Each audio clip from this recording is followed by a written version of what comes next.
उमर जब दुनिया से गए तो 80 दिनार का कर्जा था।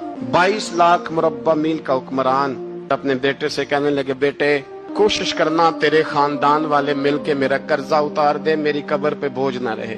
और अगर खानदान वाले मदद न करें तो मेरे दोस्तों से बात करना, वो मदद न करें तो फिर अली से बात करना। 80 दिनार का कर्जा छोड़कर हजरत उमर दुनिया से गए और जाती दफा कह गए, मेरे बाद मेरे बच्चों को हुकूमत के मशवरे में भी शामिल ना करना, हुकूमत के मशवरे में भी मेरी औलाद शामिल ना हो।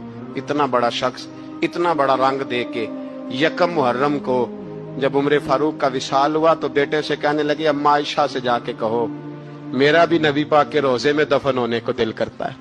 एक कब्र की जगह है अम्मा जी ने अपने लिए रखी है, बुखारी या बुखारी। हजरत आयशा के पास साहबजादे गए, कहने लगे, अम्मा जी उमर को जख्म लग गया है, हालत बड़ी परेशानी वाली है। वो कहते हैं अगर अम्मा इजाजत दें